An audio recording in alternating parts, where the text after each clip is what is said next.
Hi, this is Ian, publisher of EasyGenie, archival quality genealogy charts and forms. Today I'm going to be talking about searching the 1910 U.S. Census on FamilySearch for free. If this video helps, please take a moment to like it and follow me, and let's get started.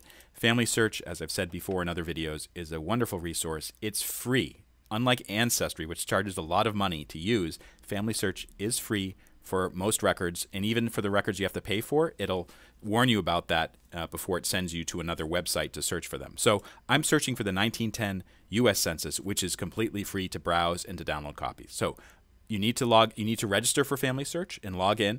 When you come to this page, click on Search, and then select Records.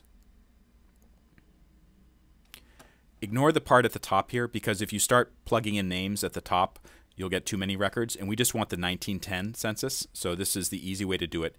Browse, find a collection. Actually, not browse, search. 1910 census. Select U.S. Census 1910. And you'll come to this page. Now you can enter the name. So let's say I'm looking for Ella Smith, and I know she lived in Missouri around the year 1910. So let's click, put in that information. Where it says place, it will prompt you to enter the city or the county. Don't do that. Just put in Missouri, because I found if you enter the name of a town or a county, sometimes you'll get no results or the wrong results. So we just want Missouri, Ella Smith, and let's search. This is just the basic search results for the 1910 census. There are a lot of results, almost 6,500. You can see there were a lot of Ella Smiths at that time in Missouri. Let's take a look at the first record. Click on the camera icon to view the image. And what we want to do is we want to zoom in just to see if we can determine if this is the right person. It's too small here, so click on the plus icon. That will let you zoom in. And you can see these records were really kind of wide. There were a lot of questions, but a lot of data, which is great. So let's see if we can find the Smiths. There she is. So Ella and James has their ages.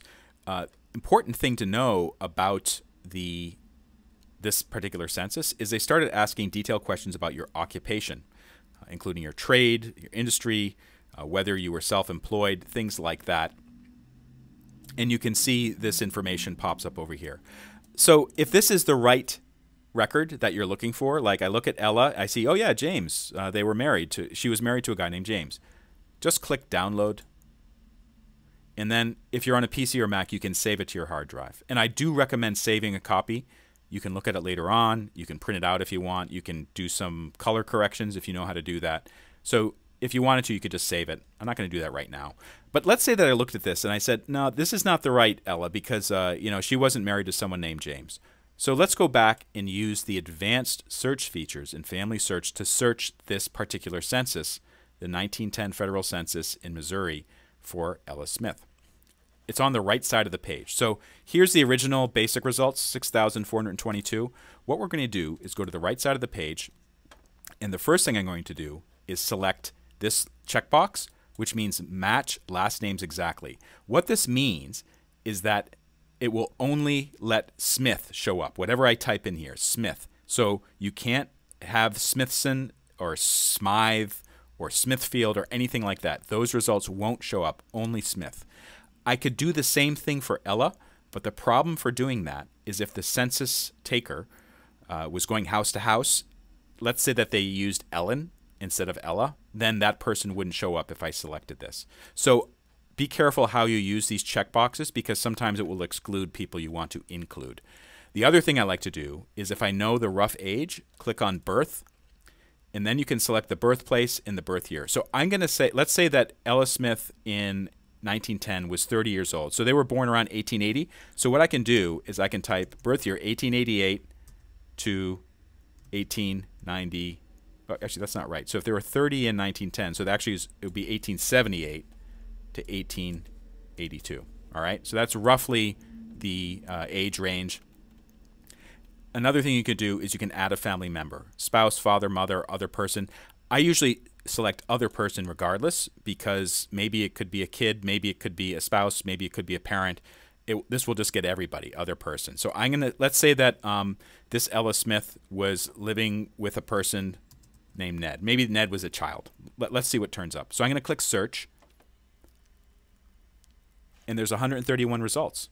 Okay? So let's say we think, oh, it's this Ellis Smith in Calhoun, Henry, Missouri, United States. And let's take a look at the results. So again, it'll show an image. Need to zoom in, so let's do that. And I can see the Smiths are right over here. Ella.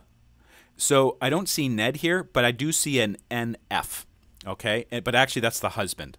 So anyways, you can use your powers of deduction to determine if this is the right family or not, using all this data that they present. The 1910 Federal Census is a remarkable resource. I use it all the time in my own research. As I said before, download a copy. That will be helpful to you later on. And basically, that's how to search for the 1910 census by state on FamilySearch.org for free. This is Ian Lamont signing off. If this video helped, please take a moment to like it or subscribe. Also, if you go to easygenie.org, that's my website, click on blog. I have tons more blog posts and videos about genealogy. It's my passion. The other thing you can do on easygenie.org, select PDF downloads and look for the free digital download, a 5-generation pedigree chart. It's our most popular download. It's completely free. You can download it. You can make as many copies as you want to use as a worksheet, to print out, etc. This is Ian Lamont signing off. Thank you so much for watching.